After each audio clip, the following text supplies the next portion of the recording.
자, 본방 들어가도록 하겠습니다. 일단, 3분기 GDP가, 3년 9개월 만에. 이 3년 9개월 요거 굉장히 중요합니다. 왜냐면 3년은 윤석열, 9개월도 윤석열이거든요. 즉, 윤석열 정부 이전으로 최대 상승했다라는, 뉴스가 나왔습니다. 네. 2021년 4분기 이후 3년 9개월 만에 GDP가 최고치를 기록을 했는데요. 연간 성장률 1%대가 가시화된다 이렇게 이야기를 하고 있습니다. 전분기 대비 1.33% 성장을 한 겁니다. 제가 보기엔 이보다 많이 달성할 것 같습니다. 솔직히 한 1.5, 6까지도 볼 수 있는 상승세라고 봐져요. 이게 이제 10, 11, 12가 남아있는데 네. 원래 요때 이제 피크로 밀어내거든요. 수출이나 뭐 이런 물량들을. 그리고 이제 막판에. 예, 그리고 또 중간에는 우리가 뭐 무역 관계라든지 중국하고의 관계라든지 뭐 중동의 폭발 전이라든지 이런 것들이 있었는데 지금 이제 이번 달부터, 10월 달부터는 10월, 11일, 12월은 폭발적인 성장이 가능할 수 있는 거기 때문에 이게 이제 성장률 1.5%까지도 기대를 해보는데, 자, 문제는 이게 어떠한 방식으로 이루어졌느냐는 내부 분석 평가입니다. 여기에 내수의 회복이 사실상 성장률을 전부 견인하고 있다. 이 점이 포인트인 거예요. 네, 전체 성장의 대부분인 1.2%포인트가 내수에서 회복이 됐다라고 합니다. 특히 민간 소비 같은 경우에는 3년 만에 최대폭인 1.3%가 증가를 했고요. 그러면서 그 원인에 대한 분석을 일부러 빼놓고 있습니다. 결국은 이재명 정부가 실시했던 지원금, 민생회복 지원금. 민생회복 지원금이 실제적으로 이 효과를 낸 거예요. 그러니까 이걸 자주자주 지급을 해야 됩니다. 왜? 이게 마중물이 돼가지고 무려 1%가 넘는 엄청난 내수 성장이 있었다는 얘기예요. 이건 수출이 늘어난 거하고는 또 다른 얘기거든. 왜냐면 수출은 낙수 효과로 떨어지기가 힘들고 시기도 오래 걸려요.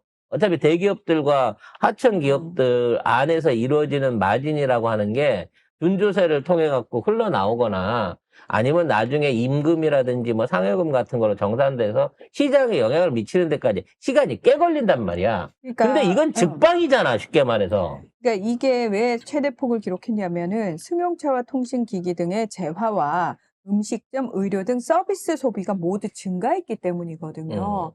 다시 말해서 돈을 돌게 만들었다는 거예요, 민간에서. 이게 민생회복 지원금이 마중물이 됐다라는 이야기입니다. 근데 왜 민생회복 지원금이라는 표현을 안 쓸까요? 아예 안 쓰는 거죠. 왜? 누가 그렇게 알아챌까봐. 이 정부가 잘했다 내지는 이런 게 효과가 있다라는 거를 눈치챌까봐. 눈치챌까봐. 분석을 뻔히 해놓고. 아니 누가 봐도 다른 거 한 게 없잖아. 뭐, 그렇죠. 이 정부가 예산을 미리 설정을 해서 운영을 하기로 했어. 그냥 절반 뚝 떼갖고 이어받은 상태에서 하는 거에서 유일하게 하나 덧붙인 게 민생회복 지원금인데 그것 때문에 됐다라고는 인정하기 싫은 것들이죠.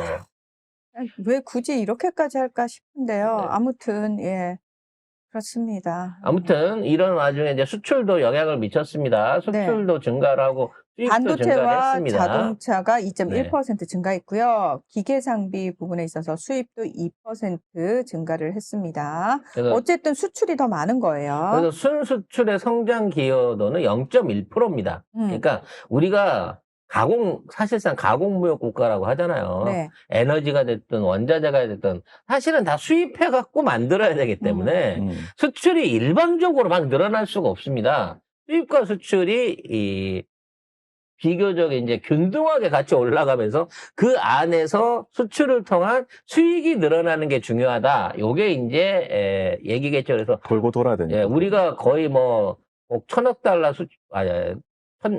우리가 1,000조 원대 수출 시대를 앞두고 있습니다만 아직도 중요한 건 연간 무역 수지 흑자는 연간 통틀어 내보면 보통 100억 달러 이쪽 저쪽에서 다 정리가 돼요. 그러니까 뭐 우리가 수출을 많이 한다고 해서 수출에서 남는 게 우리한테 이득이 되는 건 아닙니다. 수출과 수입의 균형이 우리 전체 GDP와 우리 국가의 재정을 돌리는데 70% 정도 역할을 하고 있는 국가라는 게 중요하죠. 그래서 갑자기 이제 저쪽 애들이 통계로 장난을 치기 시작했습니다. 뭐냐면, 수출 순이익이 줄었다는 거예요. 쉽게 말해서 9월 달까지만 하더라도 뭐 수출 순이익이 한 달에 100억 달러, 160억 달러 이렇게 됐는데 그게 갑자기 40억 달러가 45억 달러 이상이 줄었다 이런 식으로 이제 보정 기자를 내는 놈들이 있어요.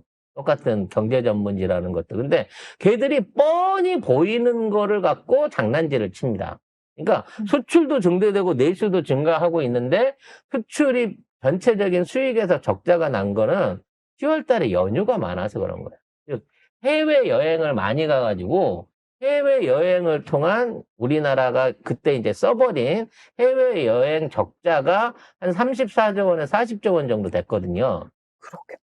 뭐 워낙 많이 나갔으니까. 그러니까 저는 그렇게 해외여행 다니는 거 보면은 경제가 어려워. 이재명 정부가 경제 망쳤어라는 얘기를 하는 사람들한테 고개 들어 공항을 보라. 저렇게 사람들이 많이 해외여행을 간다. 근데 이게 이제- 망한 근데 경제인가? 그게 이제 장기 연휴가 있었기 때문에, 열흘 가까운 장기 연휴가 있었기 때문에, 그건 뭐 어쩔 수 없는 사안이었다는 거죠. 그거 뭐 여행 가지 말라고 억지로 붙잡을 수는 없으니까. 근데 이제 거기서 수지 적자가, 여행 수지 적자가 난 부분을 그대로 전체 수지 적자에다가 슬쩍 밀어넣어갖고, 봐라.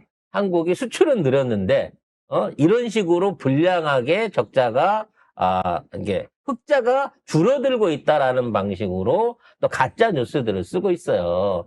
아무튼 통계라고 하는 거는 진짜 핵심적인 포인트를 봐가면서 제대로 된 분석을 해줘야 되는데 이 정권 들어선 지가 벌써 6개월이 지났는데도 불구하고 모든 언론은 망해야 되는데 이게 수치가 잘 나오면 안 되는데 잘 나오곤 있지만 요거 불안한 요소인데 요런 류의 기사들만 계속 쓰고 있다는 거죠. 그 여행 수지 적자 확대도 맞고 그것도 있고 그 연휴가 있었잖아요. 그래서 조업 일수가 감소했기 때문에 요 조업 일수 감소하면은 뭐 생산 그다음에 선적 이런 게 안 합니다.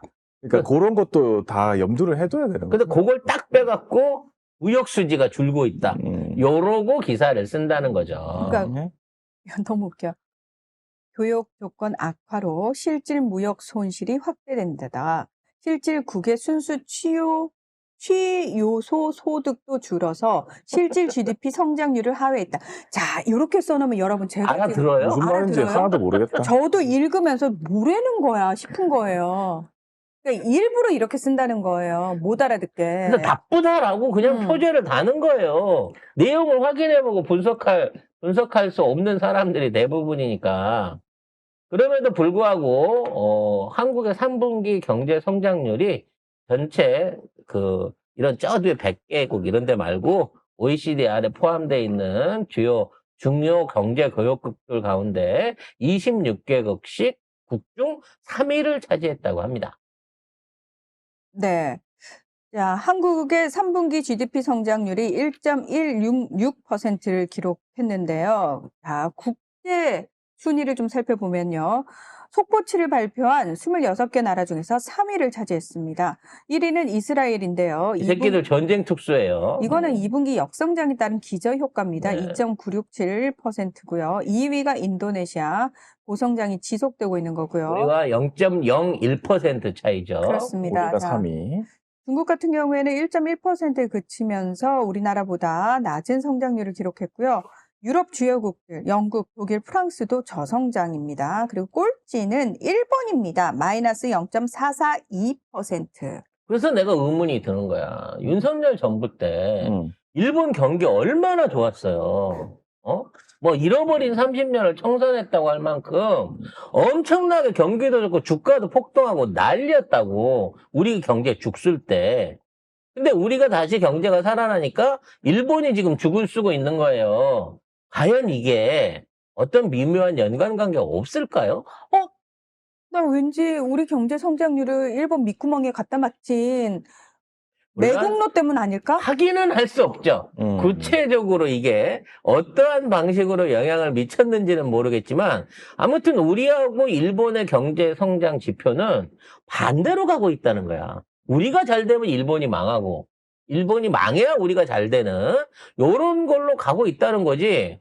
근데 지금 우회를 위해서 우리의 성장을 일본이랑 나눌 필요가 있습니까? 일본을 돕기 위해서 우리의 지금 있는 경제 기조를 바꿀 필요가 있을까요? 아니요. 왜요? 말도 안 되지. 우리가 왜? 왜요? 뭐 때문에요? 이재명 대통령이 이와 관련한 외신 기자의 질문에 이렇게 답했었습니다. 일본과의 관계에 대해서. 뭐 이렇게 거래를 하다가 사육증 써서 돈 떼먹힌 지금 그런 상황인 건데 그렇다고 해서 거래를 끊기는 그렇고 네. 앞으로 뭐 해 나가야 할 단계가 있겠죠라고 하면서 깔끔하게 니네와 우리는 돈에 얽힌 관계다. 내가 니들한테 돈 좀 떼먹혔다고 생각할게. 그러니까 앞으로 제대로 된 거래하기 위한 조건이 아니면 이상한 거래로 한국의 국익을 손상할 생각을 하지 마라고 강력하게 선언을 했다라고 보시면 될 것 같습니다. 아무튼 내년에는 정말 꽃길만 가게 될 겁니다. 왜냐하면 일단 예산 자체를 이제 뭐 여러 가지 IT를 비롯한 AI부터 시작해갖고 중요 예산들을 증액을 해갖고 올렸고요.